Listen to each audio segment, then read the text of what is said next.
This video is sponsored by Phil Stone Illustrations. They make awesome art books for D&D spells of every school. You can learn more in the link to the Kickstarter below, or wait till the end of the video. Thanks! Hello, welcome back to the Wintry Wyvern. Let's talk Hexbloods, a new Fey-touched lineage from the new Van Richten's Guide to Ravenloft. It offers an interesting new twist on how your character can transform into something entirely different, depending on the choices you make. We'll be going over the lore provided by Dr. Van Richten, break down every step of the Hexblood stat block, and go over some builds that might be fun to play around with. We've been following the Hexblood and other gothic lineages since January, so without further ado, let's see what's changed and dive into this. Whether it be a wayward wish, a desperate deal, or simply bad luck, the transformation of a person into a Hexblood is almost always the result of tampering with the magic of the whimsical, the repercussions of mysterious and mischievous agreements made without your best interest in mind. Some would call it a curse, others a blessing, a second chance granted to the powerless to adopt a power not their own. This so-called gift manifests upon your body, changing you to bear the image of your benefactors, the Hags and the Forestborn. Hue-shifted skin, forked ears, long hair, and most notably an irremovable living crown that forever denotes your dealings. Sometimes this is a deal you've made yourself, other times it was beyond your counsel.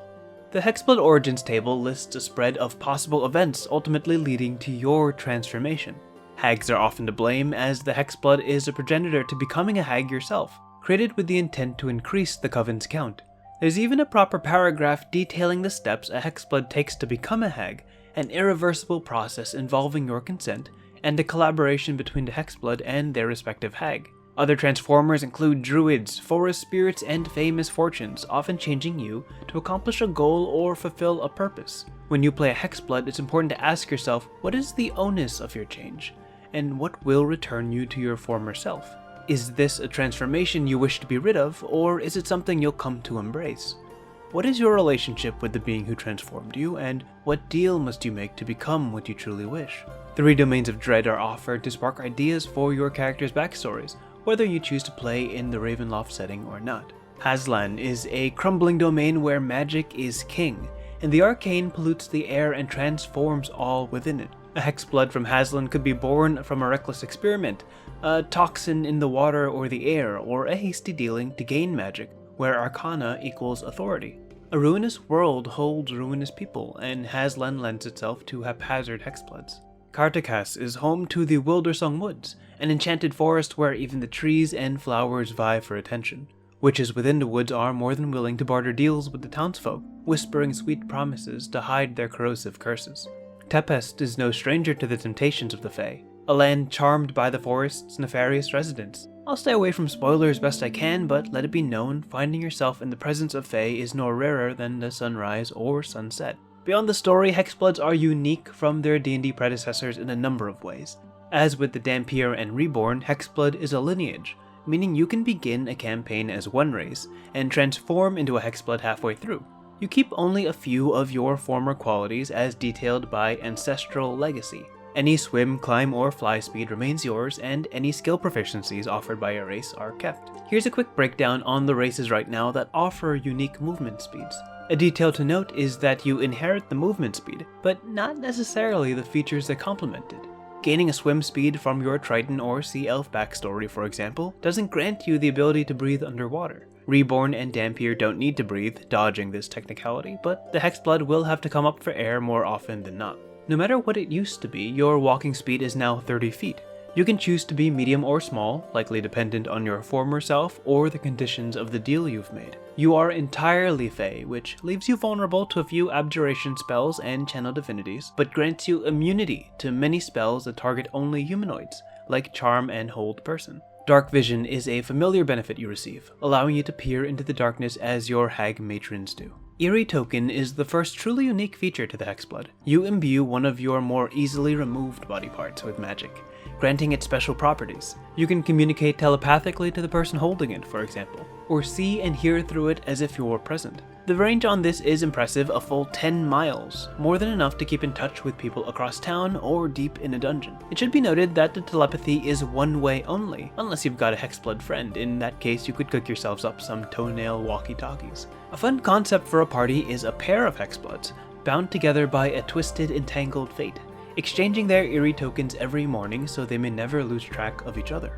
Hex Magic grants you 2 very witchy spells, Disguise Self and Hex. Hex is famously a Warlock-only spell, only available through a first level dip, a Bard's magical secrets, or a small handful of feats. Having it baked into the Lineage and not cost spell slots makes it very flexible to use for many different classes, both martial and magical. With that in mind, let's brainstorm a few builds. Hexblood seems to excel in exploration and roleplay scenarios, being immune to many early level charms and being able to scout great distances.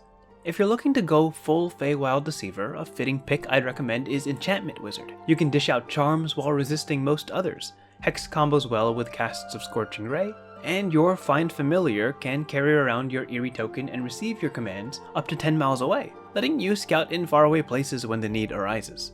If you're looking to be more damage oriented, Eldritch Knight Fighter comes to mind. Extra attack and action surge make full use of Hex to maximize damage without burning a spell slot, and the subclass has a few extra spell slots to keep it running if you drop it. Fighters can also use Hex to weaken their enemies' athletics and acrobatics checks, giving them disadvantage should they choose to challenge your grappling prowess. Believe it or not, Warlocks benefit plenty from the Hexblood race. Hex falls off rather quickly in later levels because Warlocks have so few Pact Magic spell slots to spare. Being able to cast it for free frees up your other slots for more powerful spells. Pact of the Chain Warlocks can be excellent long-range scouts with their Chain Familiars holding your Eerie token, especially when said Familiars are invisible. In summary, I think Hexbloods fly under the radar for most people, especially in the shadow of the flashy Dampier. Feywild content is truly far in between in 5th edition, and the opportunity to tap into shamanic, witch-like, hag-based storylines is definitely something that's been missing. I think they could have leaned a bit more into the hag aesthetic mechanically, perhaps playing around with the coven mechanic and granting them bonuses while in the company of their allies. I've always loved warlocks and the storylines that arise from making sketchy eldritch deals, and being able to tap into that character concept without having to dip into the class just gets the gears turning. I hope you liked this review. I'll eventually get around to covering the rest of the Van Richten's content. Until then, be sure to like, comment, and subscribe. May your deals always be cautiously sketchy, your tokens always be extra eerie, and above all stay frosty. Speaking of spells and enchanting enigmas, today we've got an exciting sponsor. Philstone Illustrations is running their Kickstarter right now for the complete illustrated book of enchantment. This book holds entirely original art for the classic enchantment spells of D&D. From Tasha's Hideous Laughter, the signature spell of D&D's most famous witch, to Compel Duel, a one-on-one challenge with your fiercest foes. Not only does this book have custom artwork for each of these spells, it also carries the spell's description beside it for easy reference. This is the perfect gift for your wizarding friend who charms and beguiles their way into the enemy's hearts. But you ask me, what if my bookish buddy specializes in something else? Well, best believe Philstone Illustrations has you covered. The Book of Enchantment is the 7th installment of the complete illustrated series, with books for conjuration, divination, evocation, illusion, necromancy, and transmutation already in print.